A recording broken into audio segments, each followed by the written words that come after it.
मुझसे तेरा मोह न छूटे, दिल ने बनाए कितने बहाने, दूजा कोई क्या पहचाने, जो तन लागे सो तन जाने।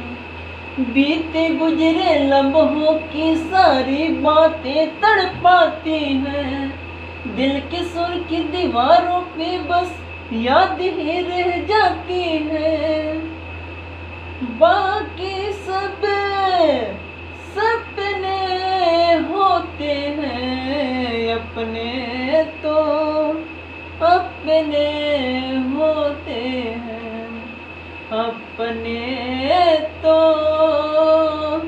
अपने होते हैं। नमस्कार, मैं धर्मेंद्र कुमार कश्यप धर्मेंद्र मोटिवेशनल क्लासेज में संपूर्ण भारतवर्ष की समस्त दर्शकों श्रोतागणों को हार्दिक स्वागत करता हूं। जैसा कि मैं आप लोगों को सूचित कर देना चाहता हूं कि यह टाइम एंड टेंस का मेरा पहला कक्षा। तो आज के सत्र को आरंभ किया जाए। यदि टाइम एंड टेंस की बात करें तो हम इसमें सबसे पहले आप लोग को टेंस पढ़ाने की कोशिश करूंगा। टेंस की बात किया जाए तो tense is the general forms of verbs। काल क्रिया का ही एक सामान्य रूप है।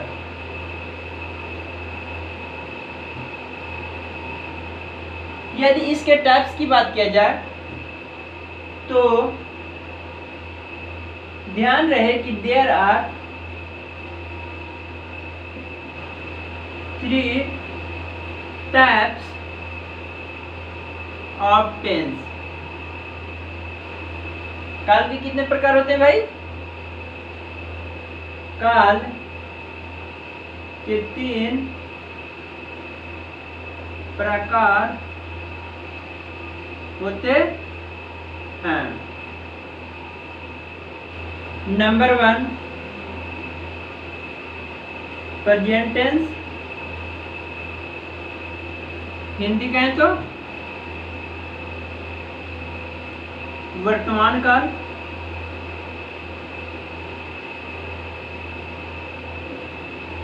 नंबर 2 पास्ट टेंस, हिंदी कहें तो भूतकाल। नंबर 3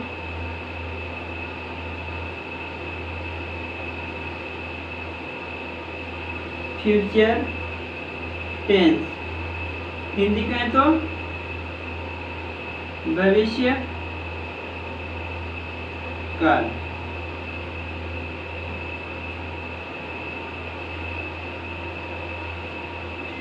इसके अंतर्गत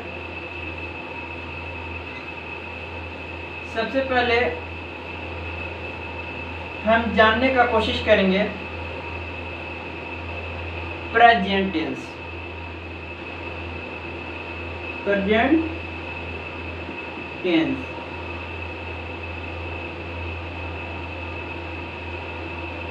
वर्तमान में घटने वाली घटनाएं को वर्तमान काल अथवा प्रेजेंट टेंस कहा जाता है। टाइप्स की बात करें तो there are mainly 4 types.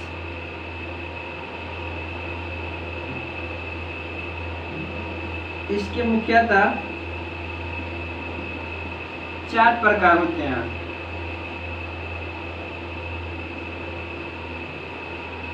Number 1 present indefinite या simple present.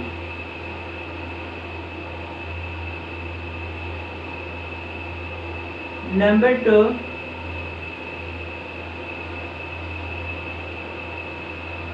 Present imperfect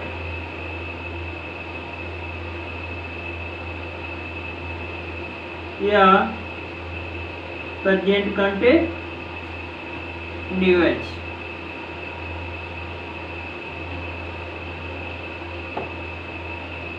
number 3, present perfect tense and number 4, present perfect continuous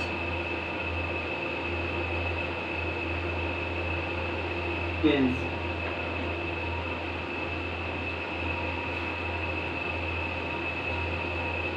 present tense के अंतर्गत सबसे पहले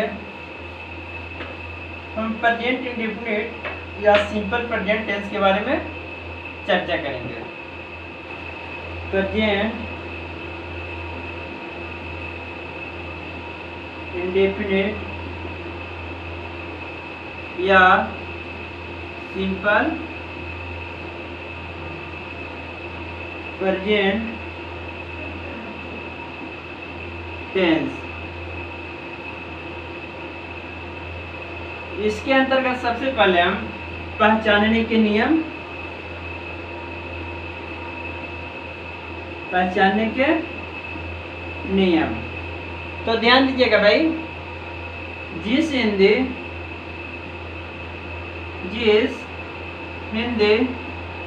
वाक्य क्रिया के अंत में ता है, ती है, ते हैं इत्यादि लगा रहे तो उसे प्रेजेंट इंडेफिनिट टेंस के अंतर्गत रखा जाएगा। समझ गए भाई? जिस हिंदी वाक्य क्रिया के अंत में ता है, ती है, ते हैं इत्यादि लगा रहे तो उसे प्रेजेंट इंडेफिनिट टेंस के अंतर्गत रखा जाता है। जैसे वह किताब पढ़ता है, सोनी क्रिकेट खेलती है, हम लोग विद्यालय जाते हैं, मैं आम खाता हूं इत्यादि।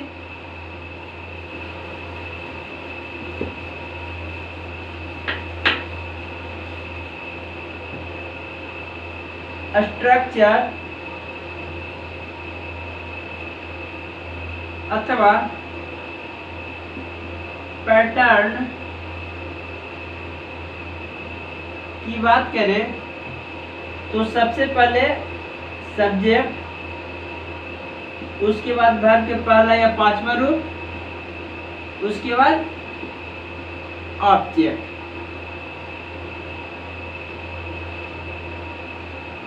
यहाँ प्रश्न ये उठता है, सब्जेक्ट क्या है, वर्ब क्या है एंड ऑब्जेक्ट क्या है। तो चिंता करने की कोई आवश्यकता नहीं है, बस ध्यान से समझने का कोशिश कीजिएगा। काम करने वाले को सब्जेक्ट कहा जाता है, डर ऑफ एन एक्शन। कार्य करने वाले को क्या कहा जाता है? सब्जेक्ट कहा जाता है। जैसे मैं आम खाता हूं, मैं आम खाता हूं। बताइएगा भैया, आम खाने वाला काम कौन कर रहा है भाई? आम खाने वाला काम कौन कर रहा है? मैं। तो मैं यहाँ पे क्या है भाई, सब्जेक्ट। समझ में आ गया। काम करने से यदि किसी को कोई प्रभाव पड़ता है तो उसे ऑब्जेक्ट कहते हैं। भाई आम खाने वाला काम तो हम कर रहे हैं, प्रभाव किसको पड़ रहा है भाई, आम को। समाप्त क्या हो रहा है भैया, आम। शुरुआत के तो काम करने वाले को सब्जेक्ट कहा जाता है, और काम करने से यदि किसी को कोई प्रभाव पड़ता है तो उसे क्या कहेंगे, ऑब्जेक्ट कहेंगे। शुरुआत के, हाँ जी। तो आम खाने वाला काम कौन किया भाई, मैं। तो मैं क्या था यहाँ पे, सब्जेक्ट। आपको आम खाने से प्रभाव किसको पड़ रहा है भाई, आम को। काम क्या कहलाएगा भाई यहाँ पे, ऑब्जेक्ट। ये पहचानना बहुत इंपॉर्टेंट है भाई, बिना पहचाने तुम कुछ भी नहीं कर सकते हो। यदि वर्ब की बात करें, यदि वर्ब की बात करें तो सुबह से उठकर शाम तक हम कोई भी कार्य करें, सुबह से उठकर शाम तक के दिनचर्या में हम कोई भी कार्य करें, सारा का सारा क्या है भाई, वर्ब। खाना पीना, नाचना गाना, सोना लिखना पढ़ना घूमना इत्यादि शुरुआत के, हाँ जी। तो खाना यहाँ पर क्या है भाई, वर्ब। यदि इसका ट्रांसलेट किया जाए, सबसे पहले क्या करोगे भाई, सब्जेक्ट लिखोगे। तो मैं के लिए क्या लिखोगे भाई, आई लिखोगे। उसके बाद वर्ब के पहला या पांचवा रूप, फर्स्ट फॉर्म ऑफ वर्ब या फिफ्थ फॉर्म ऑफ वर्ब। लेकिन ध्यान रहे भाई, यहाँ पे नोट्स लिख लेना bro. I, you, we, they, names के साथ वर्ब के फर्स्ट फॉर्म का इस्तेमाल किया जाता है। शुरुआत के, हाँ जी। ही, सी, इट, नेम्स के साथ वर्ब के फिफ्थ फॉर्म का इस्तेमाल किया जाता है। शुरुआत के, हाँ जी। तो ध्यान देना ब्रो, मैं है तो मैं को क्या लिखोगे भाई, आई। उसके बाद वर्ब के पहले या पांचवा रूप। लेकिन ध्यान रहे आपको कि आई के साथ वर्ब के पहला रूप का ही इस्तेमाल किया जाता है। तो वर्ब के पहला रूप यहाँ पे क्या है भाई, वर्ब के पहला रूप बताना भाई, खाना। खाना के इंग्लिश क्या होता है पता है, टू ईट। और इसका जो वर्ब के फर्स्ट फॉर्म है क्या होता है भाई, ईट होता है। यहाँ पर क्या लिखोगे, ईट। उसके बाद ऑब्जेक्ट। ऑब्जेक्ट क्या है भाई,